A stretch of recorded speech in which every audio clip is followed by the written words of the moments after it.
Assalamualaikum warahmatullahi wabarakatuh. Selamat pagi menjelang siang, pendengar, pemirsa, dan seluruh hadirin. Saatnya dialog interaktif Radio Talk Show RRI Pro 1 Medan kami hadirkan pagi hari ini langsung dari Balai Karantina Pertanian kelas 2 Medan.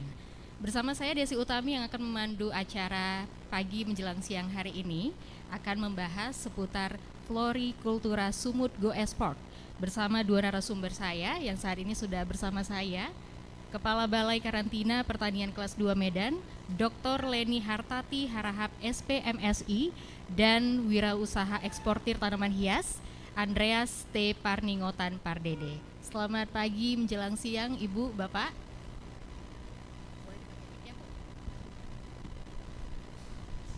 Apa kabar nih Bu, Pak?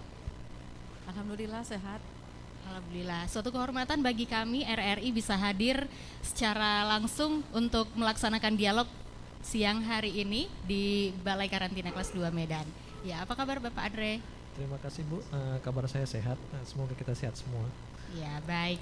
Pendengar, pemirsa, dan seluruh hadirin yang hadir di Balai Karantina kelas 2 Medan siang hari ini untuk mengikuti dialog interaktif kita di siang hari ini seputar florikultura Sumut Go Export, nanti juga bisa berinteraksi langsung memberikan pertanyaan kepada dua narasumber kami via WhatsApp di 0811616943. Hadirin di sini juga nanti bisa memberikan pertanyaan juga terkait dengan pembahasan kita siang hari ini.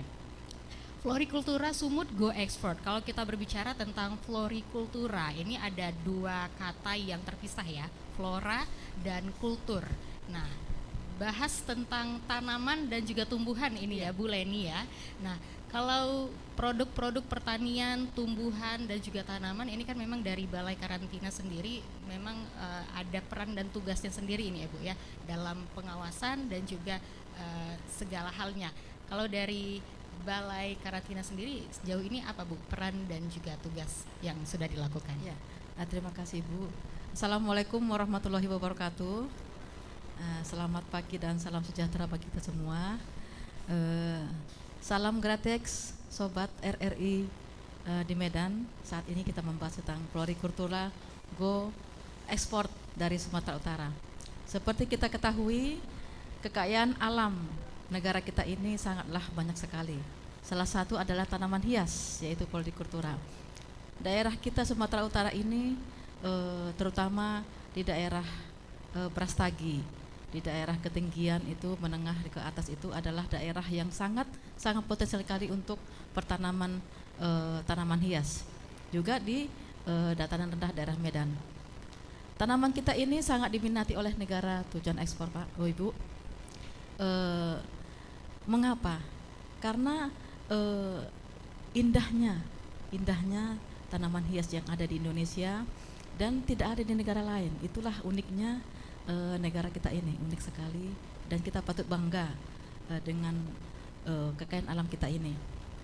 Dalam hal tugas dan fungsi ya Ibu, kami karantina pertanian itu mempunyai tugas untuk mencegah masuk dan tersebarnya hama penyakit tumbuhan dan hama penyakit hewan karantina. Kemudian mencegah keluarnya hama penyakit tumbuhan ataupun hama penyakit hewan. Mengapa? Itulah salah satu persyaratan negara tujuan ekspor. Salah satunya adalah memastikan komunitas itu, salah satunya adalah tanaman hias itu bebas dari organisasi pengganggu tumbuhan karantina. Oke, jadi dari semua jenis tanaman kan banyak ya Bu ya. Jadi kalau untuk tanaman hias inilah sendiri yang memang menjadi sorotan kita bersama untuk kita bahas di siang hari ini. Ya, saya ke Pak Andre. Pak Andre selaku eksportir, wirausaha eksportir tanaman hias dan pelaku praktisi pegiat budidaya tanaman hias ya Pak ya. Sudah berapa lama Pak? Baik, selamat pagi para pendengar dan pemirsa. Lebih baik saya kenalan dulu ya. Ya. Tak kenal maka tak sayang istilahnya. Perkenalkan, nama saya Andreas Pardede. Saya salah satu pelaku wirausaha eksportir tanaman hias dari Medan, tepatnya Medan ya, Sumatera Utara. Saya sudah melakoni usaha ini semenjak pandemi, Bu. Sebenarnya saya nggak ada background di tanaman ya atau di pertanian. Semenjak pandemi saya merubah haluan ke tanaman dan kebetulan emang saya khusus untuk ekspor. Kenapa Bapak milih tanaman hias, Pak? Kan banyak jenis tanaman lain gitu. Ya, baik. Kemarin ketika pandemi ini salah satu semacam yang dicari masyarakat dunia. Kebetulan kan ketika pandemi hampir seluruh negara itu tidak ada kegiatan sama sekali. Istilahnya ada yang work from home, istilahnya ada yang benar-benar kegiatan itu berhenti. Jadi pada umumnya masyarakat dunia itu tidak ada kegiatan, jadi untuk mengisi kegiatan mereka bercocok tanam di rumah. Nah, tanaman hias yang saya ekspor ini sebenarnya tanaman hias yang indoor ya, karena kayak di luar negeri itu kenapa mereka lebih suka yang indoor, bukan kayak di Indonesia ya. Sebenarnya kita di Indonesia ini tinggal di surga sebenarnya. Kenapa saya bilang tinggal di surga? Tanaman apa aja bisa hidup di sini dibandingkan di luar negeri. Kalau di luar negeri mereka perlu semacam penyesuaian dulu kan tanaman tersebut. Jadi mereka hanya yang mereka piara itu hanya tanaman-tanaman dalam rumah. Nah, jadi kemarin kita punya sebutan sih sebenarnya ini bukan pandemi, plandemic istilahnya. Jadi tanaman ini booming gara-gara pandemi. Plandemic kita bilang istilahnya. Nah, kebetulan negara kita ya, pemerintah Republik Indonesia sangat membantu dalam hal ekspor ini ya. Cukup membantu mulai dari perizinannya sampai hasil akhirnya dari Balai Karantina tersendiri untuk surat sertifikasi phytosanitary sertifikasinya. Makanya saya coba untuk terjun ke dunia tanaman hias. Ternyata emang menggiurkan. Menggiurkan ya. Ya. Baik, saya ke Ibu Leni lagi. Bu Leni, kalau dari data catatan dari Balai Karantina sendiri sejauh ini berapa banyak tanaman hias yang sudah diekspor keluar ini, Bu? Ya, menurut catatan kita itu ya, dari rilis dari kita ya, dari Balai Karantina Pertanian Kelas Medan itu, kita sudah mengekspor 5.083 juta batang dengan volume yaitu 6,7 ton dengan nilai ekonomisnya itu 56,3 miliar. Ini mengalami kenaikan dibanding dengan tahun 2021 yang hanya 5.016 juta ton dengan ekonomi sebab 9,38 miliar.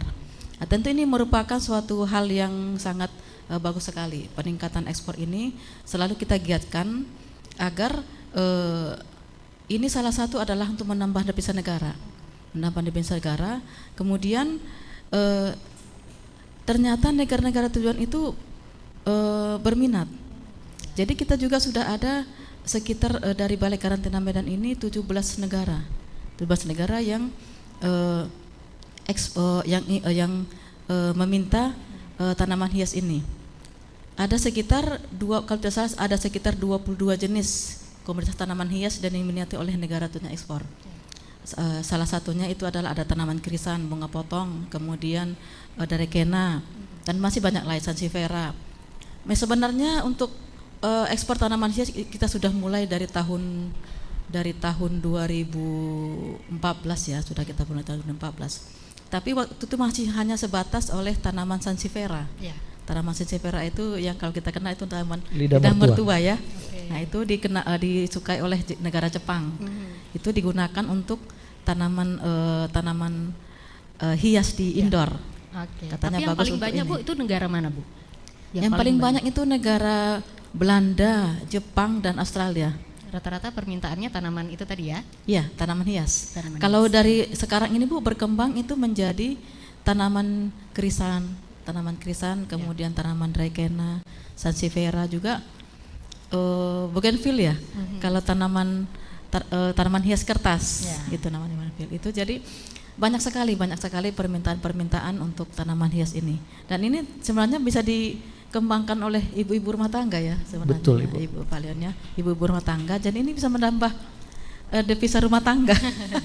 Bila kita ibu-ibu rumah tangga untuk mengelola tanaman hias ini. Baik, ya Bu Leni dan Pak Andre, kita break dulu, nanti kita lanjutkan lagi dialognya. Oke. Kita akan dengarkan dulu, pendengar, pemirsa dan hadirin, kita akan dengarkan satu lagu Tangan Tak Sampai yang akan dinyanyikan oleh Ibu Merzi Barzan.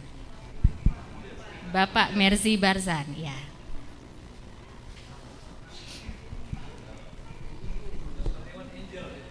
Ayo, MJ, ayo. Ya, baik. Akan kita dengarkan bersama satu buah lagu yang akan dinyanyikan oleh Ibu Angelina.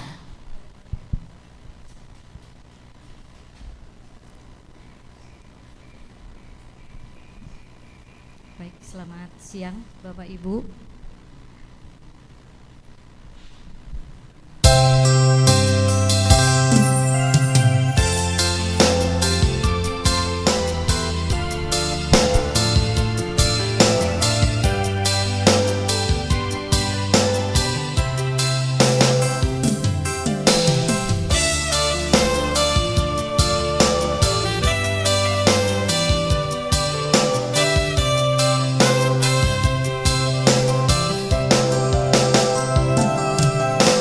Pernahkah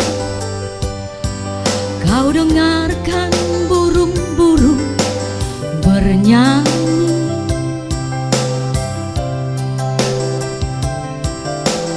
Pernahkah kau dengarkan dia menangis? Tawa dan tangis yang ku dengar sama merdunya. Ataukah memang aku tak tahu senandungnya?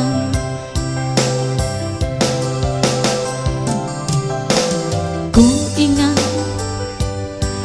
ada senyum yang abadi di bibirmu.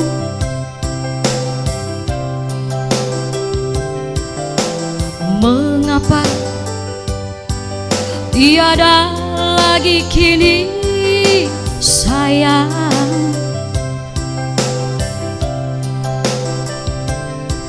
Semua duka yang kau alami sudah nasibmu. Untuk apa kau sembunyikan senyum di bibirmu? Walau ingin hatimu memeluk gunung, manalah mungkin tangan tak sampai.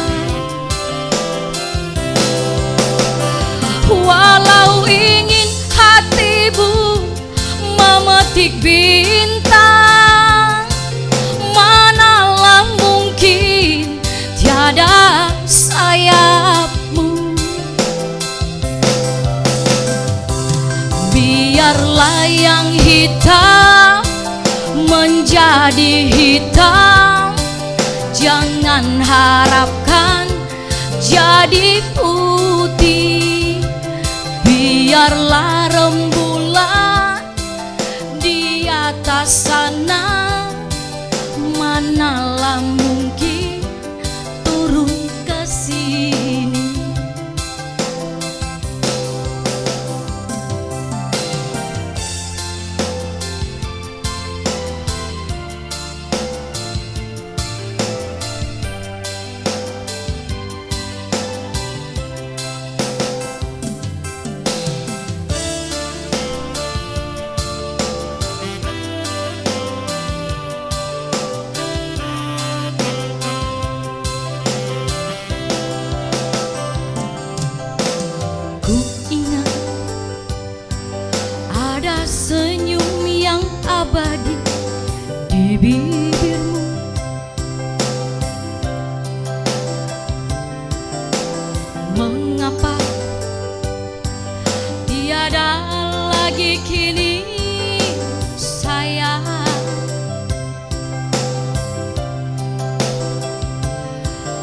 semua duka yang kau alami sudah nasibmu. Untuk apa kau sembunyikan senyum di bibirmu? Walau ingin hatimu memeluk gunung, manalah mungkin tangan tak sampai. Walau ingin hatimu memetik bintang, manalah mungkin tiada sayapmu. Biarlah yang hitam menjadi hitam, jangan harapkan jadi putih. Biarlah rembulan di atas sana, manalah mungkin turun ke sini. Biarlah yang hitam menjadi hitam, jangan harapkan jadi putih. Biarlah rembulan di atas sana, manalah mungkin turun ke sini. Terima kasih. Ya, kita beri tepuk tangan. Terima kasih Bu Angelina sudah menyumbangkan satu buah lagu untuk dialog kita siang hari ini. Pendengar, pemirsa, dan seluruh hadirin, kita masih bersama dalam dialog interaktif Radio Talk Show RRI Pro 1 Medan. Saya masih bersama dua narasumber saya, Kepala Balai Karantina Pertanian Kelas 2 Medan, Ibu Dr. Leni Hartati Harahap SPMSI, dan Wirausaha Eksportir Tanaman Hias Bapak Andreas T. Parningotan Pardede.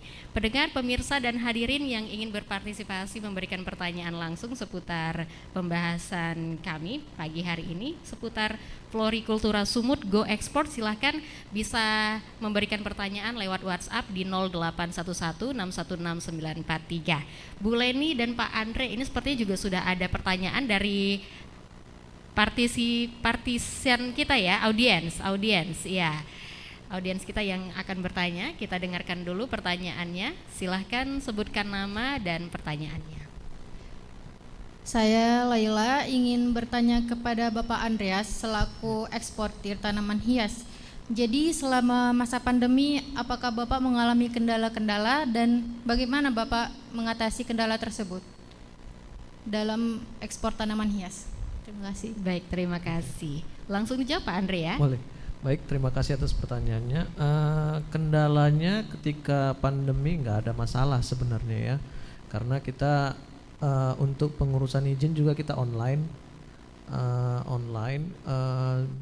Ketika nanti sudah perizinan keluar, untuk pemeriksaan juga kita langsung datang karantina dan nggak ada masalah. Selama itu kemarin mengikuti protokol aja. Itu aja, terima kasih. Baik, artinya tidak ada kendala sama sekali ya Pak ya? Tidak ada kendala. Kemarin ketika pandemi kendalanya cuma satu, stok kita nggak ada karena permintaan sangat banyak. Oke, ya satu pertanyaan lagi dari audiens kita. Silahkan sebutkan nama dan pertanyaannya. Assalamualaikum warahmatullahi wabarakatuh. Saya Evi. Saya ingin bertanya kepada Ibu Leni Hartati Harahap. Saya mau bertanya bagaimana peran karantina pertanian dalam mendukung kegiatan ekspor tanaman hias tersebut, dan apa saja persyaratan ekspor tanaman hias, karena bagi kita kan yang masih muda-muda ini mana tahu bisa ini sebagai eksportir yang akan calon eksportir yang akan datang. Iya baik, terima kasih. Bagus sekali pertanyaannya ya Bu Leni. Langsung saja nih Bu, seperti apa peran dan juga persyaratan-persyaratan yang harus dipenuhi oleh setiap eksportir muda? Ya, terima kasih Bu. Terima kasih petani milenial. Ya, seperti kita ketahui ada beberapa persyaratannya negara tujuan ekspor, terutama untuk tanaman hias ini. Kalau ke Jepang itu adalah tanaman itu bebas dari rada polusi milis. Kemudian dikemas dengan kemasan yang bagus sehingga ketahanannya bagus. Kemudian ditempatkan dalam kontainer river berpendingin sehingga sampai negara tujuan itu ada dalam keadaan segar. Sebenarnya dalam pemenuhan persyaratan ini kita mulai dari pertanamannya, dan disitulah peran karantina pertanian Medan itu dalam hal untuk mendukung perkembangan ekspor tanaman hias ini. Kita mempunyai namanya gerakan 3 kali lipat ekspor. Itu adalah program dari Bapak Menteri Pertanian kita, Bapak Syahrul Yassin Limpo, bahwa dalam mendukung ekspor ini kita buat di gerakan 3 kali ekspor. Dalam mendukung gerakan 3 kali ekspor ini kita mengadakan namanya desa ekspor. Desa ekspor, kemudian kita mengadakan bimbingan ekspor kepada petani-petani ekspor tanaman hias. Kemudian kita juga ada sosialisasi interaktif seperti namanya podcast kita itu ada sosialisasi. Kemudian kita juga ada mengadakan BIMTEK, mengadakan kunjungan juga kepada eksportir tanaman hias. Kenapa kita sekarang terjun ke lapangan ya, ke desa bersama dengan dinas pertanian setempat? Karena pemenuhan persyaratan ini, persyaratan ekspor ini sangat signifikan, yaitu ketika kita di akhir untuk sertifikasi tanaman hiasnya itu, kita sudah mendapat jaminan dari mulai awal, dari hulu hingga hilir, bahwa proses daripada sertifikasi kita ini adalah memang betul-betul kita jamin, kita jamin kesehatannya. Dalam tanaman hias ini sebenarnya persyaratan tadi ada nematode Rhabdotsubilis, kemudian ada kutu putih, kemudian ada tungau. Itu yang sebenarnya yang untuk tanaman hias. Tetapi ternyata bukan hanya itu saja yang berpengaruh terhadap tanaman hias ini. Seperti di Jepang itu adalah kadar air untuk penyiraman. Nah, ternyata kadar air yang mengandung logam berat itu, jika mengandung logam itu berpengaruh kepada kualitas daun, kualitas mahkota bunganya. Nah, itu jadi itu pun kita berikan bimbingan kepada petani tanaman hias kita, bahwa dalam hal untuk penyiraman juga itu bebas dari logam berat karena berpengaruh kepada kualitas mahkota bunga tanaman hias. Iya, baik. Ya, itu ya tadi sudah dijawab oleh Ibu Leni. Selanjutnya saya ke Pak Andre lagi nih, Pak Andre selaku wirausaha eksportir tanaman hias. Nah, sejauh ini kalau untuk proses perizinan, nah ini seperti apa Pak prosesnya? Oke, baik.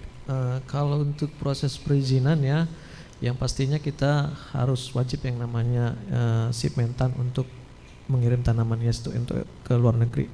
Sipmentan itu surat izin pengeluaran Menteri Pertanian. Nah, itu bagaimana mengurusnya, itu juga ada prosedurnya. Yang pasti kita harus punya namanya sertifikat pengedar benih dari Dinas Tanaman Pangan dan Hortikultura Sumatera Utara.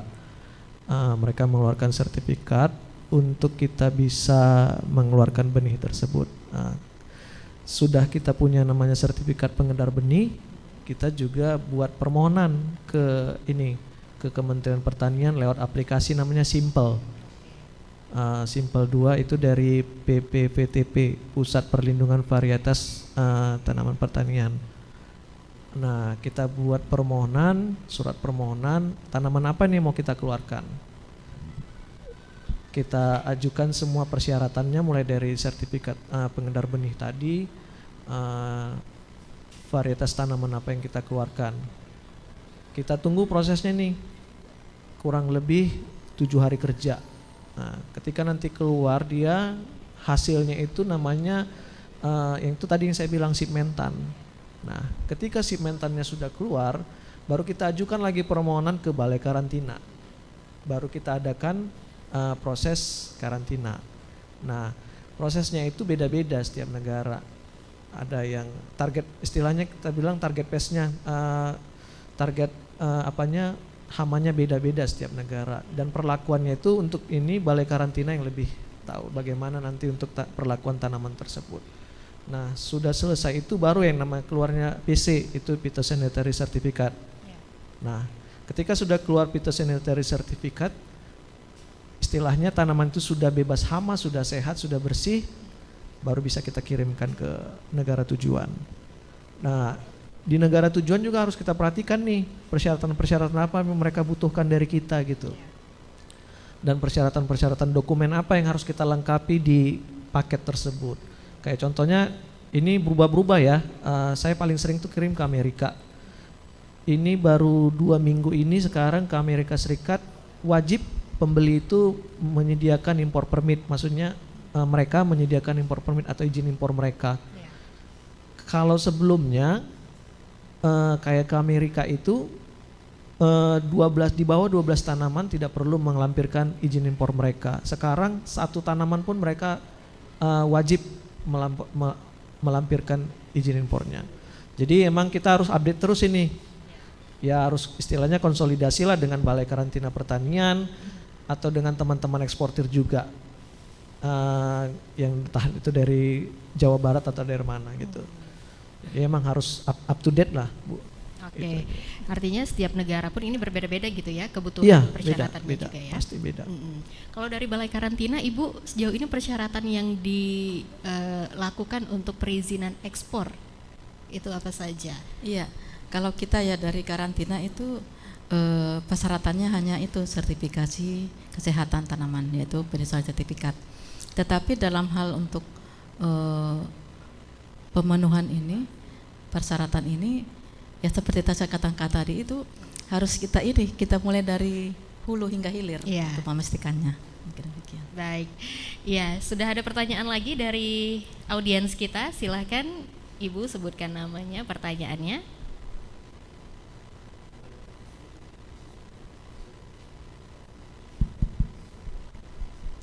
Iya, terima kasih atas kesempatan yang diberikan kepada saya. Pertanyaannya saya arahkan ke Pak Andreas ya, mohon izin Ibu Kepala Balai. Pak Andreas, yang ingin saya tanyakan, kira-kira langkah-langkah apa, usaha apa yang Bapak tempuh? Tentunya Bapak ingin agar usaha yang sekarang ditekuni bisa lebih luas lagi, bisa lebih kita ekspansi lagi ke depannya. Sejauh ini apa yang telah Bapak lakukan dalam pengembangan usaha tanaman hias yang sedang Bapak tekuni. Terima kasih Pak. Ya, terima kasih Ibu pertanyaannya. Baik. Pertanyaannya sangat bagus ya Bu ya. Usaha apa yang harus kita lakukan untuk expand ya? Untuk saat ini kan saya masih memperdagangkan tanaman saya itu lewat sosial media, Facebook ataupun Instagram. Nah, dengan kata lain, kuantitinya juga masih kecil. Benar, saya akui masih kecil. Tapi kan kita harus punya target nih. Bagaimana nih supaya kita besar? Nah, saya juga sebenarnya mengharapkan dari ini ya dukungan pemerintah setempat ya, kayak Provinsi Sumatera Utara khususnya.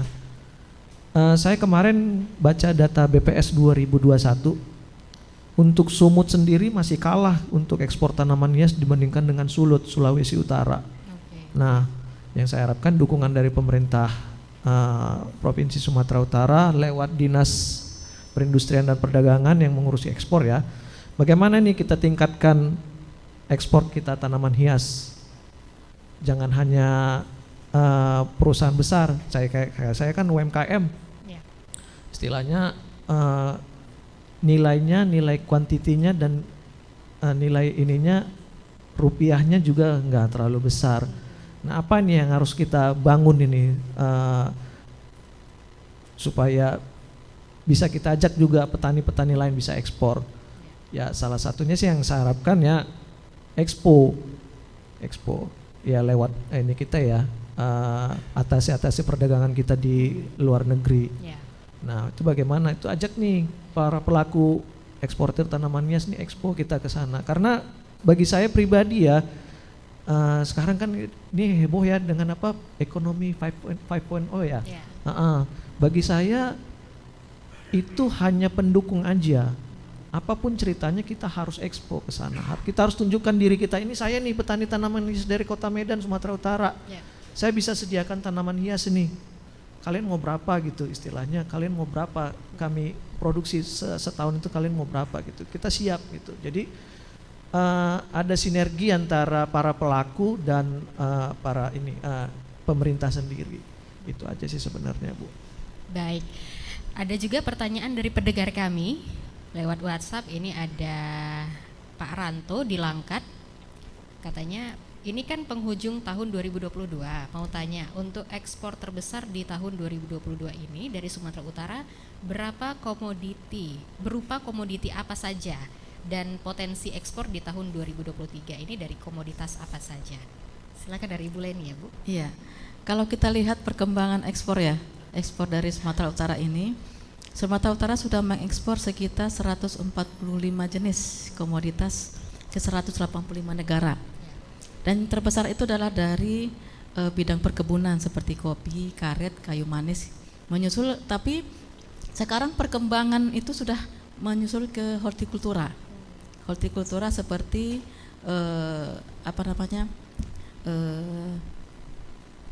ubi jalar, kemudian sekarang ini ada juga porang.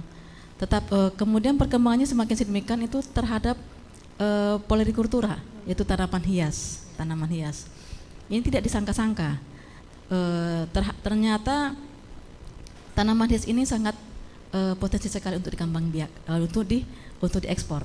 Nah ini, tapi memang perlu kita dukungan juga, perlu kita pendampingan seperti Pak Andreas ini kan, eksportir milenial, eksportir tanaman hias.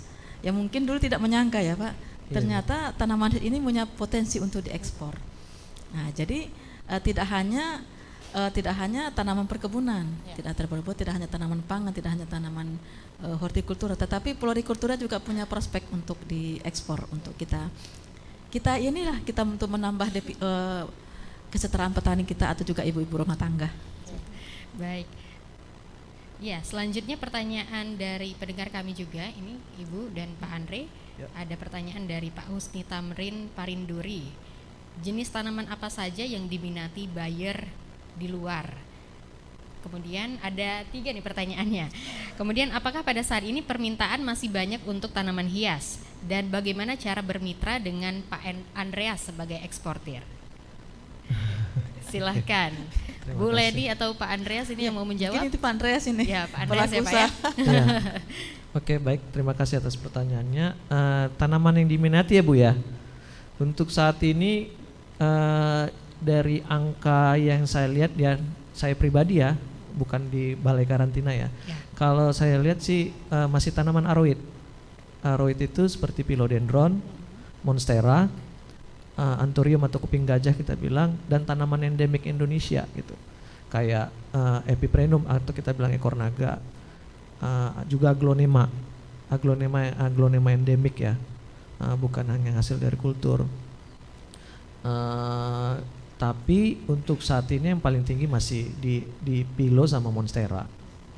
Kalau untuk jadi mitra boleh, bisa langsung hubungi ke Balai Karantina Pertanian Kelas 2 Medan, atau bisa langsung ke saya juga nggak ada masalah. Bisa pantengin IG saya di I Am Plan 2020 atau di Facebook saya Andreas Pardede. Oke, ya, tanggapannya Bu Leni? Dalam hal ini ya, dalam hal tanaman hias ini, perkembangannya sama sekali. Kita data dari Karantina Medan itu ada 21 jenis komoditas yang tanaman hias yang diekspor ke berbagai negara. Ada ke 17 negara. Yang paling utama itu adalah ke Jepang dan ke Australia, yaitu tanaman krisan. Tetapi itu untuk volume yang besar. Tetapi untuk yang skala-skala yang satu jenis itu sangat potensial sekali untuk diekspor. Namun yang paling penting diingat adalah dalam hal pengirimannya itu tanaman hias yang mungkin masih mempunyai akar itu jangan memakai tanah, karena tanah tidak boleh dilintaskan. Nah, tentu bisa diganti dengan kokopit atau dengan agar ya, atau dengan hal yang lain selain daripada tanah. Nah, itu nanti. Jadi kemudian dalam hal perkembangbiakannya itu di lahan itu pastikan bahwa bebas dari nematoda. Itu salah satu untuk meningkatkan ekspor ini. Ya. Seperti itu. Baik. Bu Leni, Pak Andre, kita break lagi Pak. Boleh, boleh. Iya, pendengar, pemirsa dan hadirin, kita jeda terlebih dahulu, kita dengarkan dulu yang satu ini. Halo, selamat siang. Mau berbicara dengan siapa ya? Begitulah salam yang biasa diucapkan ketika kita menjawab telepon. Hampir semua orang di berbagai negara akan menggunakan kata halo sebagai salam saat menjawab telepon. Kata halo ternyata sudah ada sejak akhir tahun 1820-an. Namun, penggunaan kata ini diperkirakan dipakai pertama kali pada tahun 1827 dan bukan sebagai salam saat menjawab telepon. Oxford English Dictionary menuliskan halo baru ada sejak tahun 1820-an dan baru tercatat digunakan pertama kali tahun 1827. Saat itu penggunaan kata halo digunakan untuk menarik perhatian seseorang atau sebagai ekspresi terkejut. Penggunaan kata halo sebagai salam ketika menjawab telepon bermula sejak Thomas Edison memperkenalkan telepon ciptaannya pada tahun 1874. Saat memperkenalkan telepon inilah, Thomas Edison menyarankan penggunaan kata halo saat menjawab telepon. Thomas Edison menganggap penggunaan kata halo menjadi cara mudah untuk mendapatkan perhatian orang yang kita hubungi.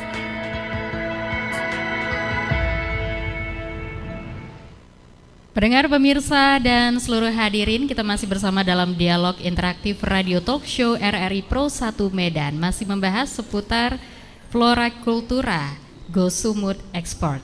Ya, masih bersama Kepala Balai Karantina Kelas 2 Medan, Ibu Dr. Leni Hartati Harahap, SPMSI, dan Wirausaha Eksportir Tanaman Hias, Bapak Andreas T. Parningotan Pardede. Ya, kalau tadi sudah memaparkan segala penjelasan seputar tanaman hias ya, Bu Leni dan juga Pak Andre. Nah, ini saya ke Pak Andre lagi. Pak Andre, kalau untuk pemanfaatan dan pengembangan lahan tanaman hias ini seperti apa, Pak? Oke, baik. Ini kelebihannya tanaman yang saya ekspor ini ya, nggak makan tempat yang banyak. Jadi tadi yang seperti dipaparkan sama Bu Leni, kalau bisa juga yang di rumah tangga melakukan seperti itu, mana tahu juga bisa ekspor. Jadi begini, saya punya kenalan nih pelaku ekspor tanaman hias juga. Dia juga seorang ASN dan ada juga yang pegawai BUMN. Jadi nggak menutup kemungkinan siapapun bisa ekspor sebenarnya, dan nggak perlu lahan yang luas yang harus bagaimana. Tanaman-tanaman yang diminati mereka itu sebenarnya tanaman-tanaman yang nggak makan tempat dan perawatannya sangat mudah. Jadi ya sebenarnya siapa aja bisa ekspor. Kalau mau ekspor nggak untuk saat ini nggak repot.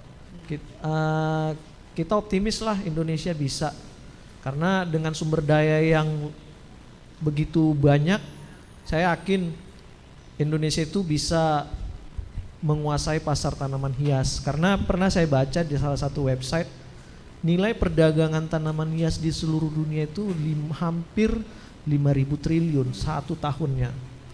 Dan market share yang paling banyak itu bahkan negara kecil, negara Eropa, kalau ibu tahu Belanda. Nah, bagaimana nih kita bisa menguasai, nggak usah kita bilang dunia ya, untuk Asia Tenggara aja deh. Target kedepannya Asia Tenggara gitu. Jadi saya harap kedepannya pemerintah yang saat ini sudah cukup membantu, lebih intens lagi nih membantu para petani tanaman hias untuk ya istilahnya go ekspor gitu. Harus berani kita ini mengeluarkan tanaman kita ke luar negeri, karena tanaman kita dikenal dengan mutunya. Mungkin untuk penjelasan lebih lanjut nanti bisa hubungin saya. Kenapa sih tanaman kita begitu diminati di dunia itu, kenapa? Ada alasannya. Karena tanaman kita itu mutunya tinggi. Gitu. Ya, baik, artinya memang peluang untuk tanaman hias ini sama siapa aja itu bisa ya Pak ya? Bisa, siapapun bisa melakukan ekspor tanaman hias ini, bahkan seorang ASN pun bisa gitu. Tanpa menghalangi dia sebagai seorang ASN bisa, nggak ada masalah. Selama tanaman yang kita sediakan itu bermutu, itu aja. Itu dia, luar biasa sekali. Tepuk tangan sekali lagi untuk kedua narasumber kita pagi menjelang siang hari ini. Dan terakhir, nggak terasa nih waktu kita juga sudah sangat terbatas, Bu Leni dan Pak Andre. Dari Bu Leni, apa pernyataan terakhir yang ingin disampaikan ini Ibu? Ya, kita Sumatera Utara punya potensi tanaman hias florikultura yang ekspor. Mari kita bersama-sama, terutama yang muda-muda, yang milenial, kemudian ibu-ibu rumah tangga, juga UMKM, itu ayo kita bertanam tanaman hias dengan tentu dengan penanaman yang bagus. Dengan hal ini tentu akan meningkatkan kesejahteraan kita di rumah juga.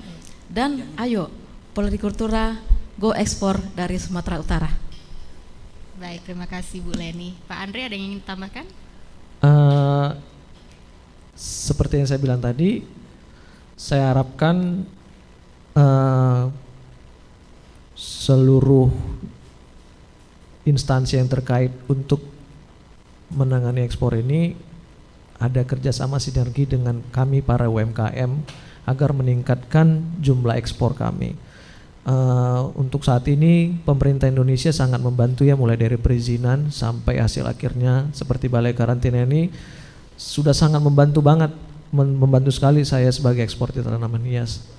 Jadi tinggal ini bagaimana kita meningkatkan volume penjualan kita ke luar negeri. Kemudian bagi para petani milenial, ayo ekspor, jangan takut. Ekspor itu tidak menyeramkan seperti yang kita ini pikirkan. Sangat mudah sekali.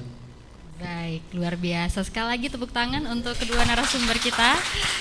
Ya, Bu Leni, terima kasih sudah berkesempatan bersama kami dalam dialog interaktif siang hari ini. Pak Andre juga terima kasih, Pak. Baik, Bu, terima kasih. Iya, pendengar, pemirsa, dan seluruh hadirin, terima kasih sudah mengikuti dialog interaktif kami pagi menjelang siang hari ini seputar Florikultura Sumut Go Export. Tadi bersama Kepala Balai Karantina Pertanian Kelas 2 Medan, Dr. Leni Hartati Harahap, SPMSI, dan Wirausaha Eksportir Tanaman Hias, Bapak Andreas T. Parningotan Pardede. Sampai di sini dulu dialog interaktif Radio Talk Show RRI Pro 1 Medan seputar Florikultura Sumut Go Export. Dan untuk penutup perjumpaan kita pagi hari ini akan kita dengarkan satu buah lagu yang akan dinyanyikan oleh Bapak Fendi Purba, Sasaat Kau Hadir.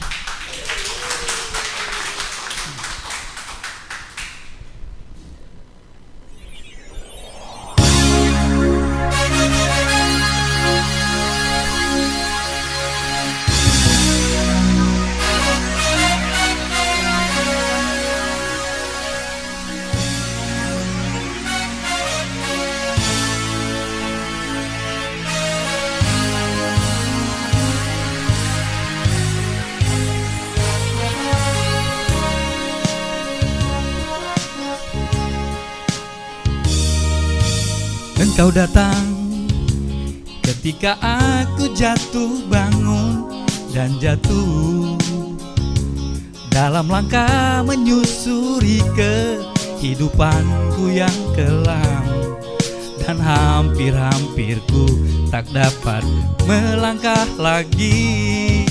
Dirimu hadir bagaikan sinar menerangi jalanku. Kau tunjukkan arah mana yang kini harus ku tempuh, agar diriku tak sesat lagi seperti dulu. Bersama bayanganmu kasih, seakan-akan ku terjaga dari mimpi-mimpi, dari kehidupan yang semu dan melenakanku, membuatku terlupa akan segala-galanya. Hari ini aku mencoba berdiri dan melangkah lagi. Bila esok sinar mentari pagi kan bersinar lagi, aku kan menuju cita-cita yang pasti. Sapaparira.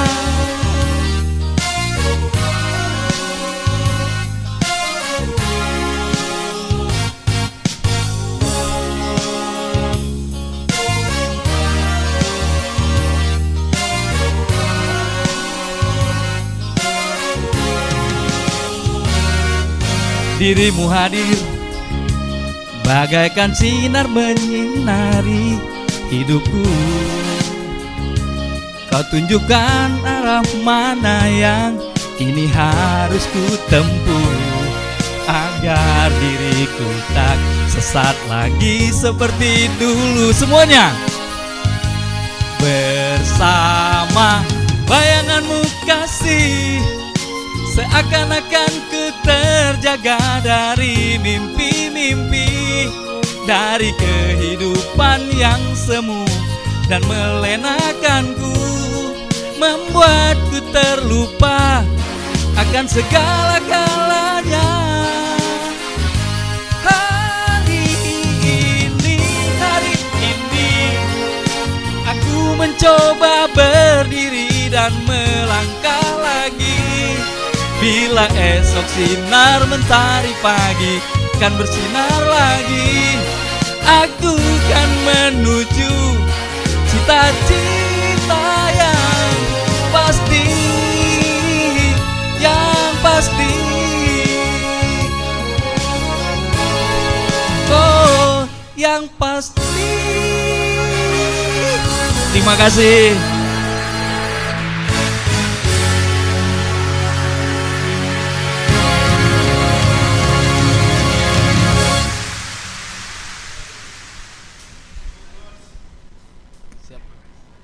Terima kasih semua. Yuk foto bersama dulu.